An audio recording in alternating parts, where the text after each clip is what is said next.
Big boss Malayalam season 7 ഇന്നത്തെ weekend എപ്പിസോഡിൽ എവിക്റ്റായ ബിന്നിയുടെ അടുത്ത് ലാലേട്ടൻ ചോദിക്കുന്നുണ്ട്, ഈ സീസൺ ആര് വിജയിക്കും എന്ന് ആണ് ബിന്നിക്ക് തോന്നുന്നത് എന്ന് ചോദിക്കുന്നുണ്ട്. അപ്പൊ ഇത് 70 ദിവസം നിന്നൊരാളെന്ന നിലയ്ക്ക് ഇത് ബിന്നിയോട് ചോദിക്കേണ്ട ഒരു ചോദ്യം തന്നെയാണ്. ബിന്നിയോട് അത് ലാലേട്ടൻ അത് വളരെ കൃത്യമായ രീതിയിൽ തന്നെ ചോദിച്ചു.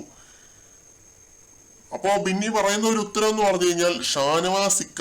ആദ്യം പറഞ്ഞ പേര് ഷാനവാസിക്ക എന്നാണ്. അത് കഴിഞ്ഞിട്ട് പിന്നെ പറയുന്നത് അനുമോള് കഴിഞ്ഞിട്ടാണ് അനീഷിന്റെ പേര് പറയുന്നത്. അപ്പൊ ഇവര് 3 പേരുമാണ് ബിന്നിയെ സംബന്ധിച്ചിടത്തോളം മികച്ച രീതിയിൽ പെർഫോം ചെയ്ത 3 പേര്. ഇവര് 3 പേരിൽ ആരെങ്കിലും ഒരാൾ ഈ സീസൺ വിജയിക്കുമെന്നാണ് ബിന്നി വിചാരിച്ചുകൊണ്ടിരിക്കുന്നത്.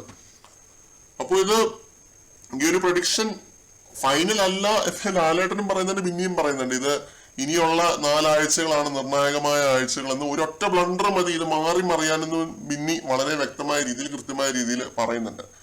ബിന്നിയുടെ കേസിൽ എനിക്ക് തോന്നിയിട്ടുള്ള ഒരു കാര്യം എന്താണെന്ന് അറിയോ, ക്ലാരിറ്റിയോടെയാണ് ബിന്നി പല കാര്യങ്ങളും സംസാരിക്കാറുള്ളത്. ഇപ്പോ ശുദ്ധ മണ്ടത്തരം പറയുകയാണെങ്കിൽ അത് ക്ലാരിറ്റിയോടെ ബിന്നി അത് പറയും.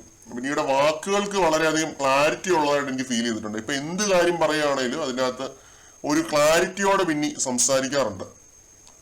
സ്ഫുടമായിട്ടും സ്പഷ്ടമായിട്ടുമാണ് സംസാരിക്കുന്നത്. അനീഷ് കഴിഞ്ഞാൽ എനിക്കത് അങ്ങനെ ഫീൽ ചെയ്തിട്ടുള്ള ഒരേ ഒരു കണ്ടസ്റ്റന്റ് എനിക്കൊന്ന് ബിന്നിയാണെന്ന് തോന്നി ഈ സീസണിൽ. അനീഷാണ് ഏറ്റവും അധികം വാക്കുകൾ അളന്നു നോക്കി സംസാരിക്കാറുള്ള ഒരു കണ്ടസ്റ്റന്റ്. അത് കഴിഞ്ഞാൽ ബിന്നി ആയിരുന്നു. പക്ഷെ ബിന്നിയുടെ ഗെയിമിന് സംഭവിച്ചത് എന്താണെന്ന് വെച്ചാൽ ബിന്നി ഒരു നിഴലായിപ്പോയി. നെവിന്റെയും പിന്നെ അക്ബറിന്റെയും ആര്യന്റെയും ഒക്കെ കൂടിയുള്ള അവരുടെ ആ ഒരു ഗ്രൂപ്പുകളെ അത് വളരെയധികം നെഗറ്റീവായ ഒരു കേസായിരുന്നു. അപ്പൊ ഇതായിരുന്നു ബിന്നിയുടെ ഗെയിം. വളരെ ഫ്ലാറ്റ് ആയിട്ട് പ്ലെയിൻ ആയിട്ട് പോയിക്കൊണ്ടിരുന്ന ഒരു ഗെയിം ആയിരുന്നു. ജിസേലിനെക്കാട്ടിലും മുമ്പ് എവിക്റ്റ് ആവേണ്ട ഒരു കണ്ടസ്റ്റന്റ് ആയിരുന്നു എന്ന് എനിക്ക് ഫീൽ ചെയ്തിട്ടുണ്ട്. ഇപ്പം എത്രയൊക്കെ ആണെങ്കിലും ഒരു മികച്ച പ്ലെയർ ഒന്നുമല്ല, സേഫ് കളി തന്നെയാണ് അവിടെ കളിച്ച് വന്നുകൊണ്ടിരുന്നത്. നമുക്കിപ്പോ ബിന്നിയുടെ ഗെയിമിനെ ഒറ്റ വേർഡിൽ ഡിസ്ക്രൈബ് ചെയ്യാൻ പറഞ്ഞാല് സേഫ് കളി എന്നേ പറയാനുള്ളൂ. സേഫ് ആയിട്ട് തന്നെയാണ് ബിന്നിയുടെ ഗെയിം പോയിക്കൊണ്ടിരുന്നത്. അത് തന്നെയാണ് സത്യം.